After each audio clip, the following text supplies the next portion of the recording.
राम राम दोस्तों, स्वागत है आपका। चलिए फटाफट से आज दिन भर की सभी छोटी बड़ी खबरों को जान लेते हैं। तो देखिए, अब पेट्रोल पंप पर एक बार में 200 लीटर से ज़्यादा डीजल नहीं मिलेगा।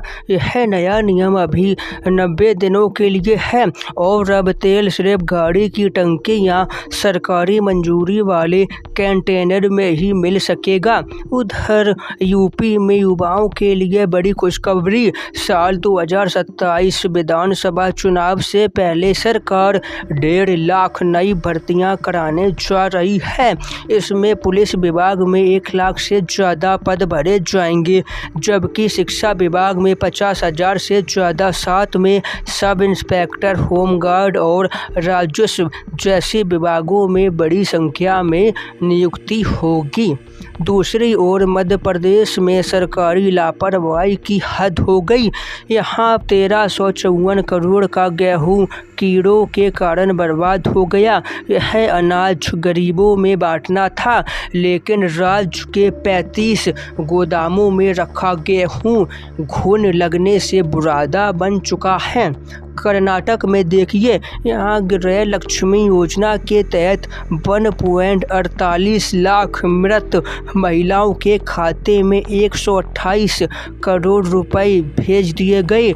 इस बड़ी गड़बड़ी के बाद अब सरकार पूरी प्रक्रिया को दोबारा जांच में जुटी है। इधर रेलवे की बात करें तो यात्रियों की सुरक्षा के लिए अब देश भर के स्टेशनों पर फायर सेफ्टी ऑडिट, आग से बचाव की जांच होगी, ताकि किसी भी खतरे से पहले भांपकर उसे ठीक किया जा सके। इधर यूपी के सभी मेडिकल और डेंटल कॉलेजों में अब धर्मांतरण रोकथाम सेल बनाई जाएगी, ताकि बढ़ते धर्मांतरण के मामलों को काबू किया जा सके। हमारी माताओं बहनों के मान सम्मान में सुप्रीम कोर्ट का एक ऐतिहासिक आदेश आया कि पत्नी और गृहिणी घर में काम करने वाली महिलाओं को सिर्फ होम मेकर नहीं बल्कि नेशन बिल्डर यानी राष्ट्र निर्माता कहा जाए, क्योंकि उनका योगदान केवल घरेलू कामकाज तक सीमित नहीं है, बल्कि वे बच्चों के पालन पोषण, परिवार के विकास और समाज के निर्माण की केंद्रीय भूमिका निभाती हैं।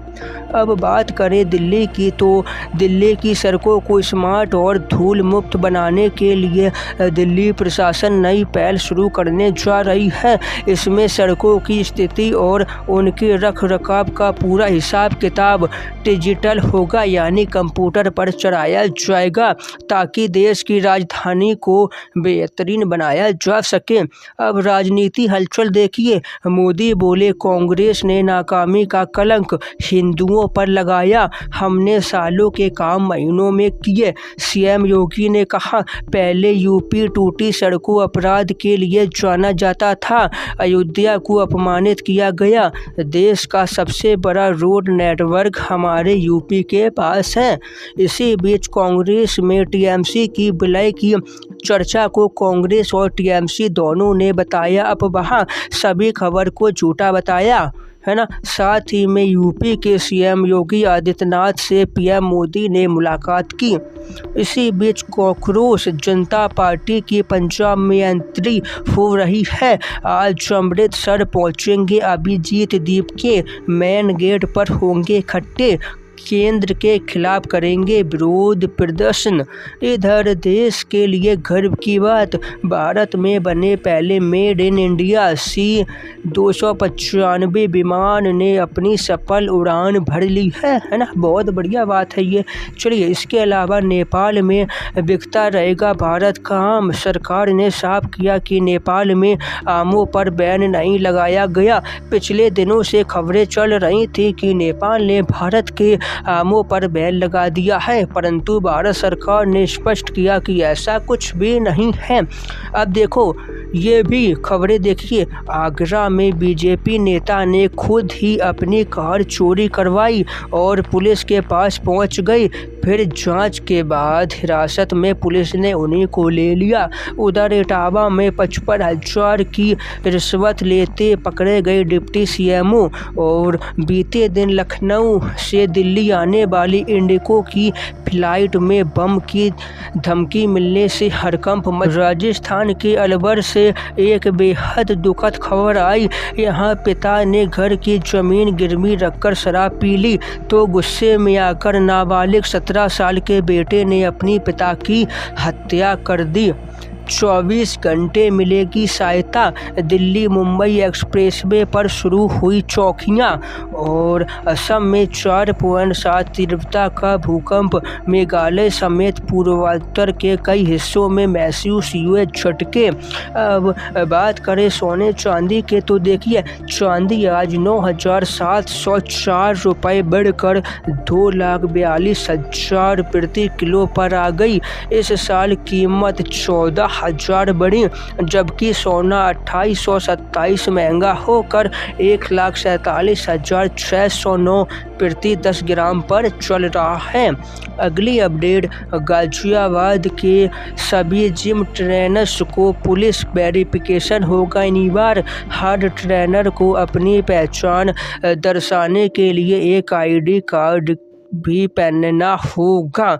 इलाहाबाद हाईकोर्ट ने गैर कानूनी हिरासत पर कड़ा आदेश दिया कि अगर किसी को 24 घंटे से अवैध बिना किसी कारण के पुलिस रखेगी तो संबंधित अधिकारियों को उस व्यक्ति को हर दिन 25,000 रुपये मुआवजा देना होगा, है ना। तो देखिए, बिहार ने केंद्र से मांगे नल जल का खर्च हुए 18,000 करोड़। नीति आयोग की मीटिंग में सम्राट चौधरी की डिमांड आई सामने।